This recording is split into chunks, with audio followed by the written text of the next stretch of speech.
गांव के किनारे बसा था एक छोटा सा गांव, जहां लोग साधारण जीवन जीते थे। वहां का सबसे मेहनती और ईमानदार इंसान था रामू, जो अपने छोटे से झोंपड़े में अपनी बूढ़ी मां के साथ रहता था। रामू मछुआरा था। रोज सुबह सूरज निकलते ही वह अपनी छोटी नाव लेकर नदी में निकल जाता और शाम तक मछलियां पकड़कर घर लौटता। लेकिन रामू की जिंदगी आसान नहीं थी। मछलियां कभी कभी बहुत कम आती, कभी कभी बहुत छोटी होती।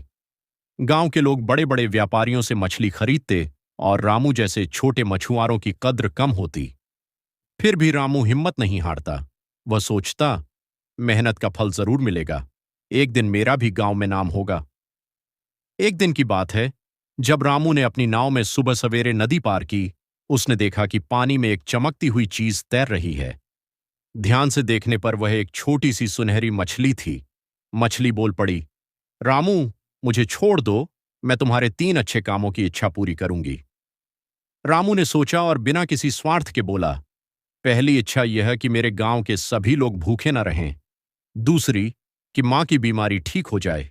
तीसरी, कि मैं अपनी मेहनत से इतना कमा लूं कि किसी पर कोई निर्भर न रहे। सुनहरी मछली ने मुस्कुराते हुए कहा, तुम्हारी इच्छाएं नेक हैं, इन्हें सच कर दिया जाएगा। कुछ ही दिनों में रामू के गांव में अनाज भर गया। मां पूरी तरह स्वस्थ हो गई और रामू ने अपनी छोटी सी मछली पकड़ने की नाव को बड़ी मछली पकड़ने वाली नाव में बदल दिया।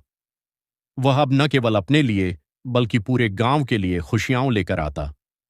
गांव वाले रामू की मेहनत और नेक दिल की कहानियां सुनाकर आने वाले बच्चों को भी प्रेरित करने लगे और रामू ने समझा कि असली दौलत मेहनत, ईमानदारी और दूसरों की भलाई में है। अगर आप